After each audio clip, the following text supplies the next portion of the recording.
Maintenant, qui produit?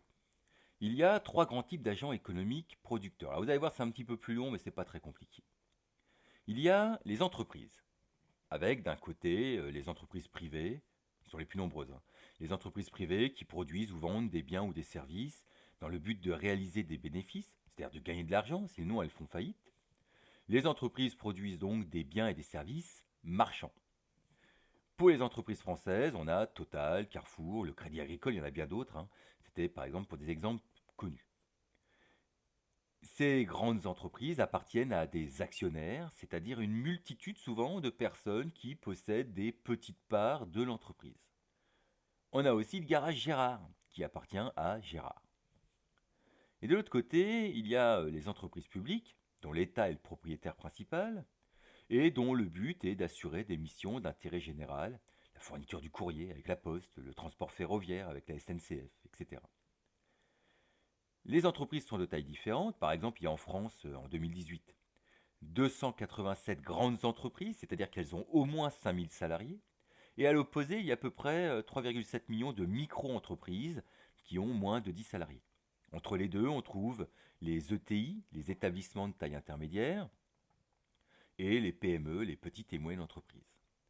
Les trois quarts des travailleurs en France sont dans des entreprises. Ça veut dire que les trois quarts d'entre vous, plus tard, seront dans des entreprises. Deuxième type d'agents producteurs, les administrations.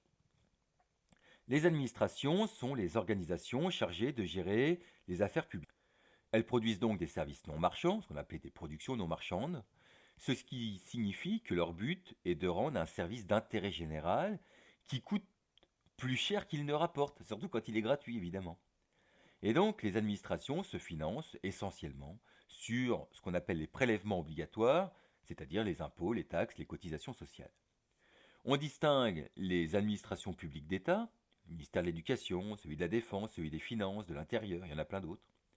Des administrations publiques territoriales, les mairies, les communautés de communes ou d'agglomération, les conseils généraux, les conseils régionaux. Des administrations publiques hospitalières dont on a bien eu besoin avec la crise du coronavirus. Un peu moins du quart des travailleurs en France se retrouvent dans les administrations publiques. Alors, il reste une petite frange de travailleurs qui se trouve dans ce qu'on appelle l'économie sociale et solidaire. Alors, on va trouver dans cette économie sociale et solidaire des entreprises solidaires, des coopératives, des mutuelles et surtout des associations. Alors un petit mot simplement sur les coopératives et les mutuelles qui fournissent des biens ou des services que l'on paie à un prix qui doit couvrir ce qu'il coûte à produire. Ce sont donc dans ce cas-là des productions marchandes souvent. Ces coopératives et ces mutuelles fonctionnent comme des entreprises, sauf que les décisions sont prises démocratiquement.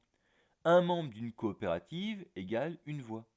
Une coopérative, ce sont donc des membres qui coopèrent pour produire quelque chose. Par exemple, une coopérative agricole. Arrêtons-nous surtout sur les associations dans lesquelles on retrouve la très grande majorité des travailleurs de l'économie sociale et solidaire et des bénévoles, c'est-à-dire des gens qui travaillent gratuitement. Alors, à votre âge, ça peut paraître bizarre, mais vous verrez que beaucoup d'entre vous, plus tard, travailleront bénévolement dans des associations. Les associations, qu'elles soient sportives, comme le club de foot du coin, qu'elles soient culturelles, par exemple une association d'enseignement du français aux individus d'origine étrangère, ou qu'elles soient sociales, comme le secours populaire, fournissent un service gratuit ou quasi gratuit, donc une production non marchande. Elles dépendent, ces associations, en grande partie, alors, des adhésions et des dons qui sont privés, mais aussi des subventions publiques qui sont fournies par l'État et les collectivités territoriales comme les mairies, les conseils généraux, les conseils régionaux.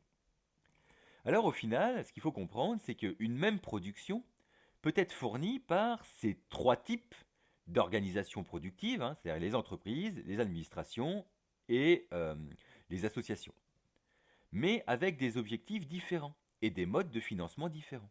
Par exemple, la restauration. C'est un service qui peut être fourni par une petite entreprise, un restaurant, par une grande entreprise, par exemple Buffalo Grill, donc ici c'est une chaîne de restaurants, par une administration, c'est la restauration scolaire, par exemple, par une association, comme les